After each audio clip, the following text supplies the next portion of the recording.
अच्छा ये देखें, अब हमारी जो है ना शीट प्रिपेयर हो चुकी थी। अब हमने इस पे सिर्फ टेस्ट लगाने हैं।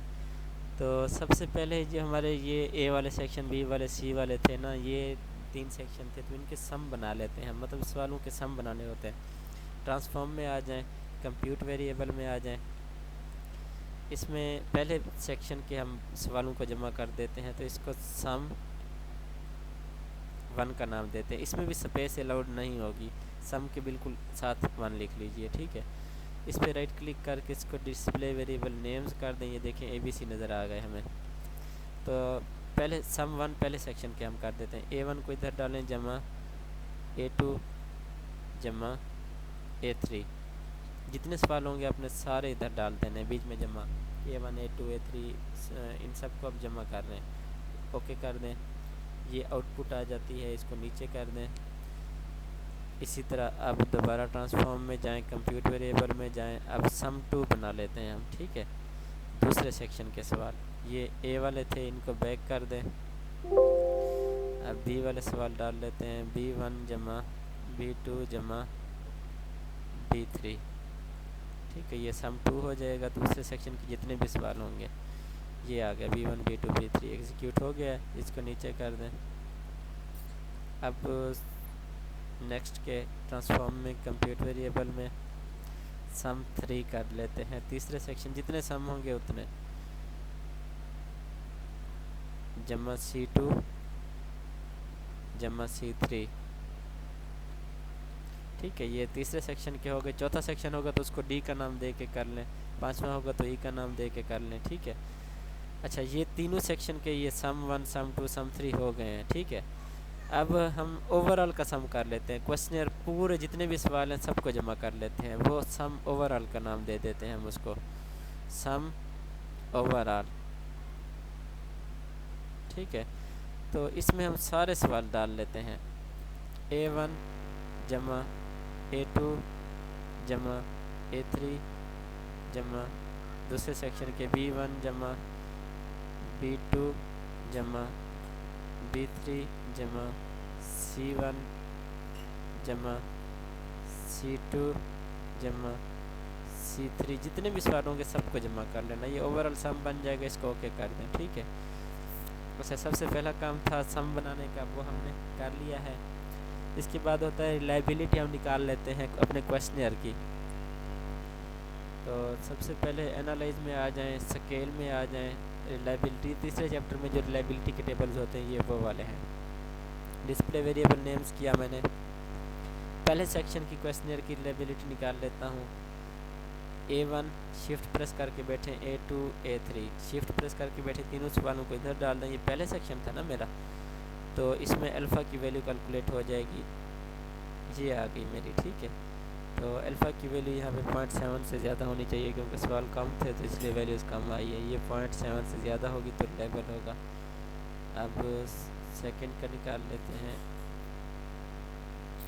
स्केल रिलायबिलिटी, इनको बैक कर लेते हैं। अब इन 3 सवालों को शिफ्ट प्रेस करके बैठे और सिलेक्ट करके इधर डाल दें अल्फ़ा की वैल्यू। ये दूसरे पार्ट की आ गई मेरे पास। इसी तरह तीसरे की यहीं से भी कर ले सकते हैं, एनालाइज रिलायबिलिटी, इसको बैक कर दें तीसरे पार्ट की।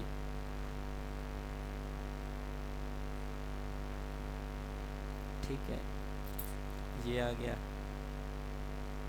इसी तरह ओवरऑल क्वेश्चनर की भी हम निकाल लेते हैं, एनालाइज स्केल रिलायबिलिटी, इसमें हम सारे सवाल डाल देते हैं। इनको बैक कर लेते हैं पहले।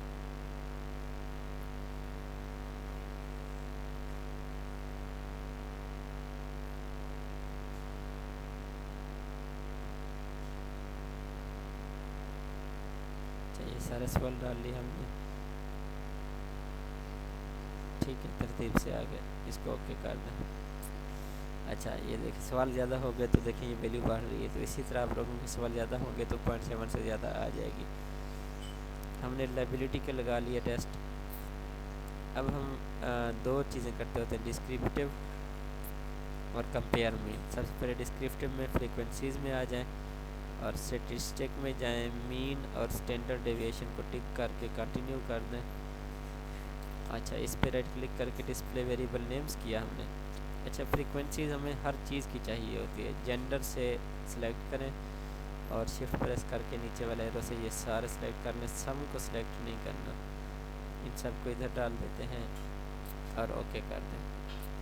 ये टेबल बन के फ्रीक्वेंसीज वाले मीन और स्टैंडर्ड डेविएशन इसमें होगा पूरी टेबल में, ठीक है। और नीचे होंगी फ्रीक्वेंसीज, परसेंटेज और ये चीज़ें, ठीक है। तो एनालाइज में आ जाएं। अब कंपेयर मीन में आ जाते हैं हम। इंडिपेंडेंट सैंपल टी टेस्ट पहले लगा लेते हैं।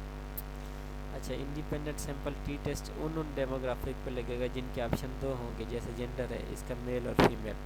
जिसके 2 से ज़्यादा होंगे उस पर एनोवा टेस्ट लगेगा। जेंडर था मेरा, जेंडर के ऑप्शन 2 थे मेरे, तो जेंडर को इधर नीचे डाल दें, ठीक है।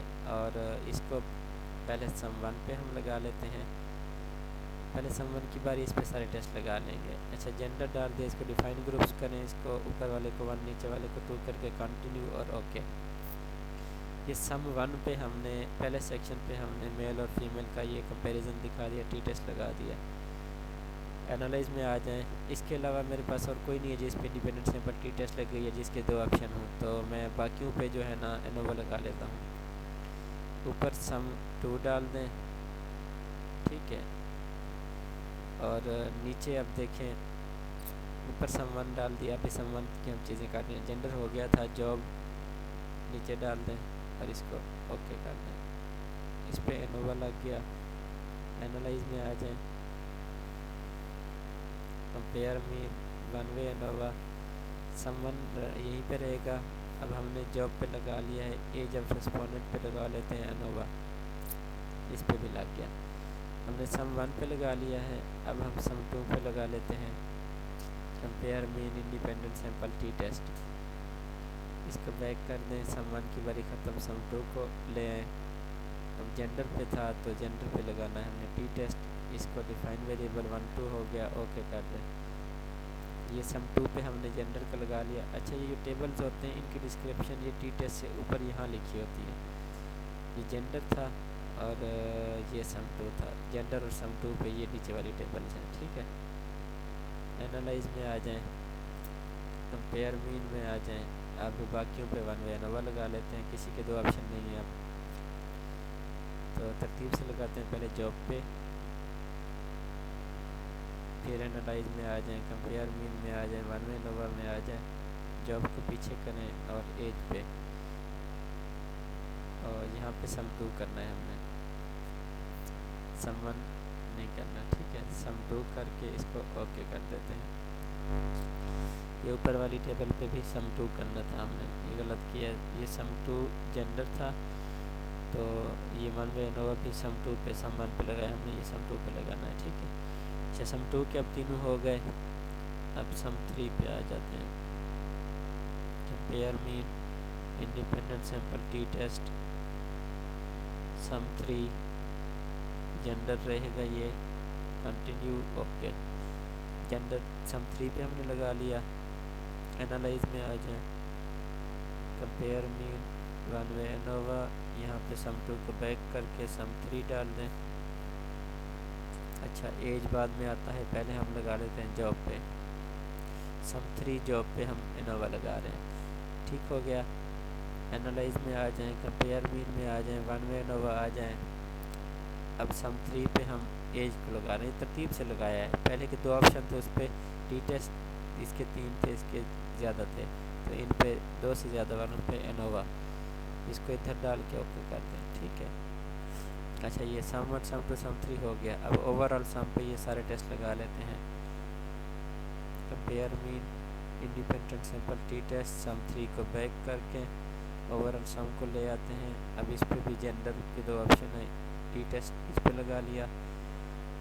अब इसी तरह इस पे हम नेक्स्ट एनोवा टेस्ट रहते हैं वो लगा लेते हैं। सम 3 को बैक करें, ओवरऑल सम को इधर डालें, एज को बैक करें। एज से ऊपर था जॉब, जॉब को इधर डालें, ओके कर दें। अब दोबारा वन वे एनोवा, जॉब को बैक करें, एज पे लगा लेते हैं। अच्छा ये देखिए सिर्फ हमने ना तरतीब से लगाए हैं, पहले सम 1 पे सारे टी टेस्ट इनोवा टेस्ट, फिर सम 2 पे टी टेस्ट इनोवा टेस्ट, फिर सम 3 पे टी टेस्ट इनोवा टेस्ट, फिर सम ओवरऑल पे। अब जिन जिन के ऑप्शन 2 थे उन पे हमने टी टेस्ट लगाए हैं, जिनके ऑप्शन 2 से ज़्यादा थे उन पे इनोवा टेस्ट लगाए हैं, ठीक है। अच्छा ये हमारा एनालिसिस यहाँ तक पूरा हो गया। अगर तो कोरिलेशन बनता है किसी का तो उस पर कोरिलेशन टेस्ट भी लगा लेंगे। कोरिलेशन में आके बाई वेरिएट में आएंगे, बाई वेरिएट में आके अच्छा कोरिलेशन कैसे किन पे लगता होता है? कोरिलेशन लगता होता है हमारा सम 1 सम 2 सम 3 जैसे है ना, इन पे लगते हैं, ठीक हो गया। तो अपने अपने फैक्टर्स देखने हैं, जैसे ये था psychological effect of post and pre vaccination था, ठीक है। तो साइकोलॉजिकल इफेक्ट का वैक्सीनेशन के साथ मैंने देखना था कोरिलेशन, ठीक है। तो अब इस पे मैं टेस्ट लगा रहा हूँ। ये देखें, फ़र्ज़ करें मेरे पास सम 1 था, साइकोलॉजिकल टर्म्स थी, सारी साइकोलॉजिकल की बातें थी, ठीक है। और जो सेक्शन 2 था मेरा वो था उसकी वैक्सीनेशन के मुतालिक, ठीक है। तो मतलब ये 2 सेक्शन, एक सेक्शन कवर रहा था साइकोलॉजिकल इफेक्ट्स को, दूसरा कवर कर रहा था वैक्सीनेशन को, इनका कोरिलेशन देखना है। तो इसमें ये देखिए मैं सम 1 और सम 2 इंडिपेंडेंट और डिपेंडेंट वेरिएबल दोनों को डाल देता हूँ, ठीक है, और इसको ओके कर दें। ये उसका कोरिलेशन बता देगा, ठीक है। सम 1 सम 2 के साथ सम 1 मेरा था साइकोलॉजिकल और ये था सम 2 था वैक्सीनेशन, ठीक है, साइकोलॉजिकल इफेक्ट्स और वैक्सीनेशन। अच्छा इन्हीं पे ये पहला टेस्ट कोरिलेशन होता है। दूसरा टेस्ट जो लगाते होते हैं वो होता है रिग्रेशन का, ठीक है। तो रिग्रेशन में आके लीनियर में आ जाए दूसरा ऑप्शन। अब इसमें डिपेंडेंट इंडिपेंडेंट हमने करना है, बात है डिपेंडेंट होता है और इंडिपेंडेंट। इसमें मेरे जो सवाल था इसमें डिपेंडेंट वेरिएबल कौन सा था, इंडिपेंडेंट कौन सा था? वैक्सीनेशन इंडिपेंडेंट वेरिएबल है मेरा और साइकोलॉजिकल इफेक्ट डिपेंडेंट है, ठीक है। तो वैक्सीनेशन का असर देखना है हमने साइकोलॉजिकल पे। तो इंडिपेंडेंट हो गया वैक्सीनेशन वाला पार्ट, यानी कि दूसरा पार्ट इंडिपेंडेंट हो गया, वैक्सीनेशन वाला पार्ट दूसरा, और डिपेंडेंट हो गया मेरे पास पहला। इन दो का आपस में देख लेते हैं। तो ये हमारे पास रिग्रेशन टेस्ट की वैल्यू भी आ गई है, ठीक है। इनकी इंटरप्रिटेशन बाद में, अभी ये मेरे पास सारे जो टेस्ट मुझे चाहिए थे वो मैंने सारे लगा लिए हैं। अब इनको करना है मैंने सेव। अब ये नीले निशान पे आके सेव करें। इसको आउटपुट जहाँ मर्जी आप देखना चाहते हैं, इसका नाम चेंज कर सकते हैं, साइकोलॉजिकल वगैरह जो मर्जी आप देना चाहें, ठीक है। इसको सेव करें। अच्छा ये एसपीएस में सेव हो गई। अब इसको अगर वर्ड फॉर्म में सेव करना चाहते हैं तो फाइल में आके एक्सपोर्ट पे क्लिक करें। ये देखें, ये इसको अपनी मर्ज़ी से आप जौन सी लोकेशन देना चाहें। ये SPSS आउटपुट वर्ड फॉर्म में है तो इसका हवाला दे दिया मैंने। इसको सेव कर लें, ओके कर लें। अब ये देखें वर्ड फॉर्म में इसको कन्वर्ट करेगा, वर्ड से कॉपी पेस्ट करना आसान हो जाता है। तो ये थे बस आज के टेस्ट सारे, इनको राइट डाउन कर लें।